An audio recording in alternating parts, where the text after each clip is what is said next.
It's Psychology Radio again. We're talking about Chapter 12, the Personality Chapter. I'm Tabula Rasa, and we're going to be going through this together. First, the personality is an individual's characteristic style of behaving, thinking, and feeling. It tends to remain stable throughout the lifetime. Personality differences are due to prior events, anticipated events, and event environment, and genes even. How's personality measured? Well, inventories. A self-report or series of answers to a questionnaire that asks people to indicate the extent to which a set of statements or adjectives accurately describe their behavior or mental states.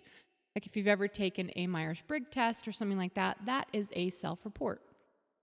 How personality is measured, another type, is a projective test with a standard series of ambiguous stimuli designed to elicit unique responses that reveal inner aspects of an individual personality.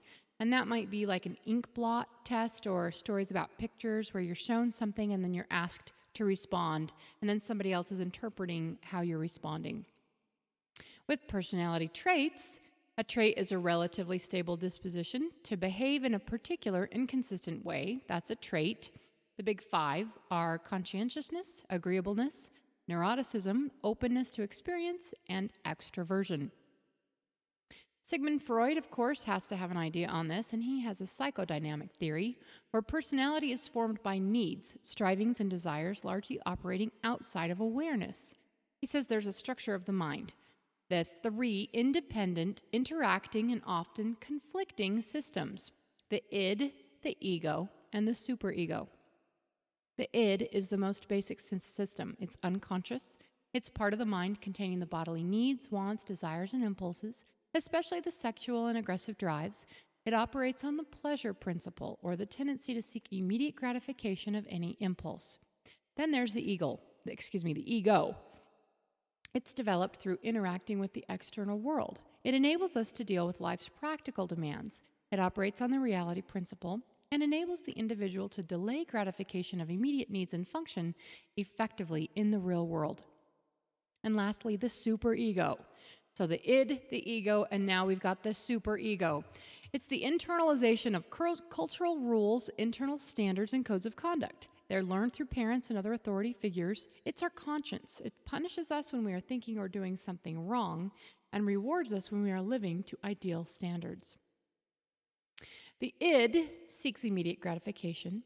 The superego seeks punishment. And the ego sits right between the two of those, receives both of these messages, and then it tries to compromise.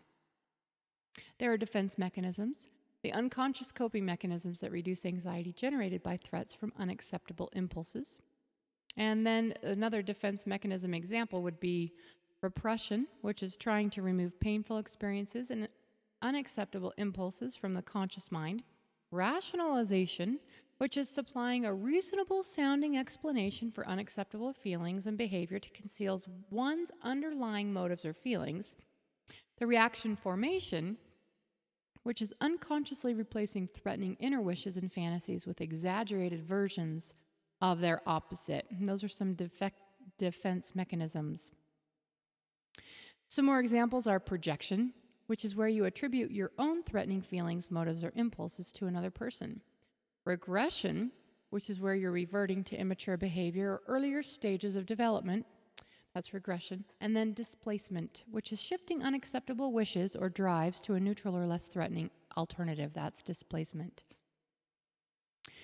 Rolling through those, the defense mechanism examples: identification, which is where you take on the characteristics of another person who seems more powerful or better able to cope. And sublimation, which is channeling unacceptable sexual or aggressive drives into socially acceptable and culturally acceptable enhancing activities. Now we go to look at the psychosexual stages. This personality is formed as children experience sexual pleasures from specific body areas, and caregivers redirect or interfere with those pleasures. This interference causes a conflict for the child. If not properly resolved, the child can become fixated, which means they can become stuck in that stage. And these stages are oral, anal, phallic, latency, and genital. In the oral stage, that's birth to 2 years, the experiences center on pleasures and frustrations of the mouth, sucking and being fed. If not properly resolved, they can lead to lack of trust, dependent, needy, talkative, and addictive. The anal stage is ages 2 to 3, where the experience is dominated by the pleasures and frustration associated with the anus, retention and expulsion of feces and urine, and toilet training. If they're not properly resolved, then controlling, messiness, and or cleanliness issues can arise. The phallic stage is ages 3 through 5, which is dominated by pleasure, conflict, and frustration associated with the genital region. Coping with powerful incestuous feelings of love, hate, jealousy, and conflict. The Oedipus conflict, which is where a child's conflicting feelings towards a parent of an opposite sex is resolved by identifying with the same-sex parent. If not properly resolved, can result in flirtatious, competitive, jealous, and seductive personalities. The latency stage is ages 5 through 13. That's where they focus on development of intelligence, creativity, interpersonal skills, and athletic abilities, no sexual or aggressive conflicts. The genital stage is age 13 to death, where they have a formation of mature adult personalities, the capacity to love, work, and relate to others in a mutually satisfying and reciprocal manner. Those are the stages. So oral, anal, phallic, latency, and genital. There's a humanist approach which says that people are inherently good and have the potential for personal growth.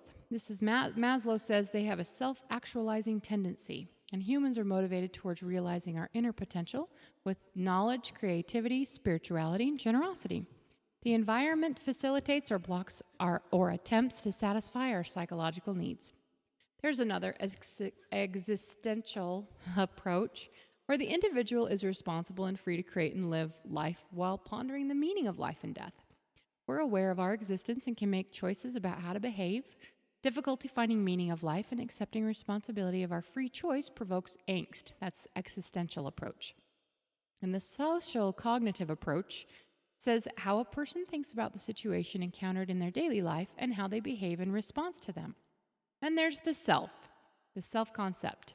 Self-concept is a person's explicit knowledge of their own behaviors, traits, and other personal characteristics. Self-esteem is the extent to which the individual likes, values, and accepts themselves. I hope you like, value, and accept yourself with great self-esteem because you're going to get an A on the test.